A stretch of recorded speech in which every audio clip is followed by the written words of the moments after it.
ጨዋታችን የነበረው ካናዳ ከቦስኒያ 1-1 በሆነ ውጤት ተጠናቋል።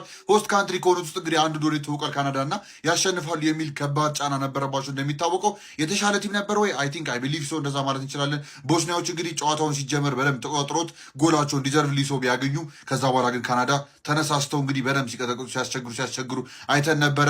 ጆናታን ዴቪድና ኦላሴ ያልተሳካላቸውም ነበረ። ኦላሴ እንግዲህ እንዳያችሁት በላሪን ሲቀይሩት ላሊጋ አጥቂ በሉት ቤዚክሊ ከቀድሞ ሪያል ቫላዶሊድ ነበረ። አሁን ደግሞ ማዮርካ ነበረ። በዚህ ዓመት እንግዲህ በውሰት ሳውዛምፕተን ሄዶ ነበረ። ማዮርካ የሚመለሰው አጥቂው ለካናዳ ካገባ በኋላ 1-1 ተጠናቆ ነበረ። ሲን ኮላሲናክ ደግሞ ለቦስኒያ የሚገርም ጨዋታ ነበር ያሳልፈው። ለጎሉ አሲስት ማድረግ የቻለው እሱ ነበረ። ከመስመር ላይም እንግዲህ የሚገርም ኳስ አውጥቶላቸው ነበር ለቦስኒያ። የሚገርም ጨዋታ ነው። የሚካበድ ጨዋታ አይደለም። እውነት ለመናገር የሚገርም ጨዋታ ስላችሁ ግን ለካናዳ የተሻለ ነገር እንጠብቅ ነበረ።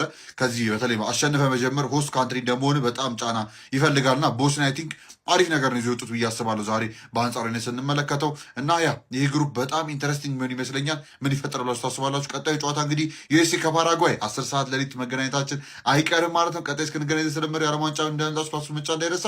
ይመቻችሁ። ካናዳ ነጥብ ተጋራች በባዶ ስቴዲየም ድንቅ መክፈቻ።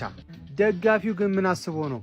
ኮላሲናች ምንድን ያደረገው ተመልከቱት። ከየት ነው ያወጣው ኳሱን? እንዴት ነው ያደረገው ይህን ነገር? ለማንኛውም አዘጋጇ ካናዳ የመጀመሪያውን ጨዋታ የመክፈቻዋን ጨዋታ 1 ነጥብ ማግኘት ትችላለች። ከሽንፈት ነው የዳነችው።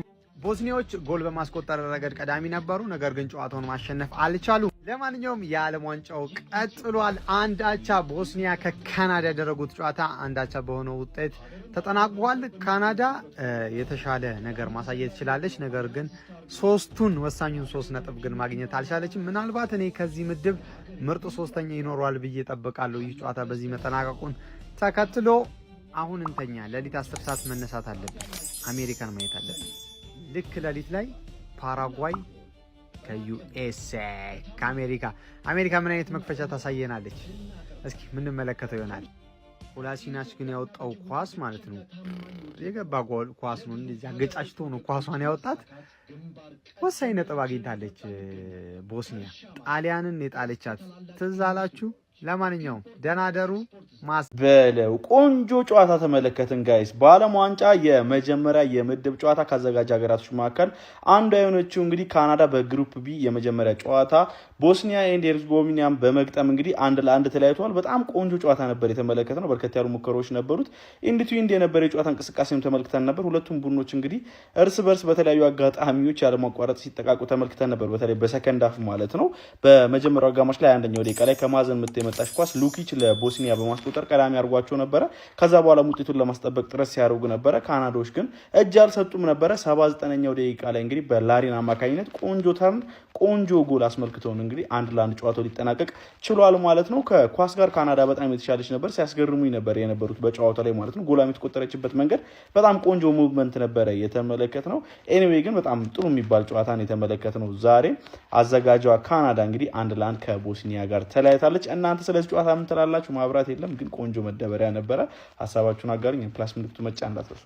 ሲጣደፉ ያሉት ካናዳዎች ከቦስኒያ ሄርዘጎቪና 1-1 ተለያይተዋል። ጋይሶች ቪዲዮን ከመጀመራችሁ ፊት ሼር፣ ኮፒ ሊንክ፣ ሪፖስት፣ ፎሎ ያደረጋችሁ ቪዲዮ እንድትጀምሩ ጠይቃለሁ። በዓለም ዋንጫ የሁለተኛ ዕለት የመጀመሪያ የምሽት 4 ሰዓት ጨዋታ የካናዳ ብሔራዊ ቡድን ከቦስኒያ ሄርዘጎቪናቸው 1-1 ተለያይተዋል። የካናዳ ብሔራዊ ቡድን ምንም እንኳን አስቀድሞ ግብ ያስተናግድም በአጠቃላይ በ90 ደቂቃ የነበረው ፐርፎርማንስ በጣም ጥሩ የሚባል ነበር። በጣም ፖዚቲቭ ነበሩ። በጣም በቨርቲካሊቲ የሚጫወት ቡድንን ነው እንግዲህ የቀድሞ የሊድስ የሳልስበርግ እና የላይፕዚግ አሰልጣኝ የሆኑት ጄሴ ማርሽ በሜዳ ላይ ያስመለከቱን። ይሄ ቡድን እንግዲህ በዚህ ቶርናመንት ከጆናታን ዴቪድ እና ከአልፎንሶ ዴቪስ ብዙ እንደሚጠብቅ ይታመናል።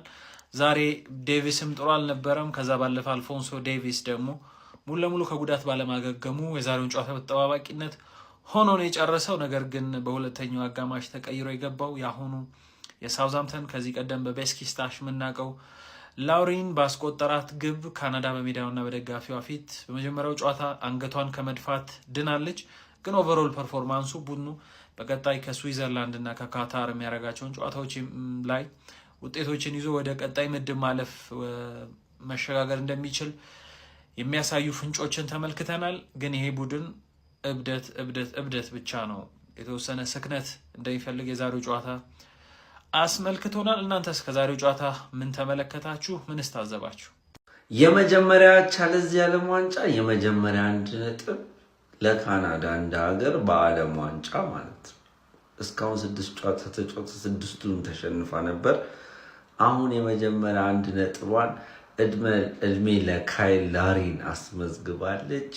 በ2 ደቂቃ ውስጥ ነው ግብ ያስቆጠረው። 76ኛው ገባ፣ 78ኛው ላይ ግብ አስቆጠረ። ጄሲ ማርሽ አሪፍ ካናዳ ነው የሰራልን። አሪፍ ቲም ነው። ማሸነፍ እንደው ቢገባቸው ነበርና አቻው ከበቂ በላይ ነውና ጨዋታው አይደብርም ነበረ። መመላለሶች ነበሩ።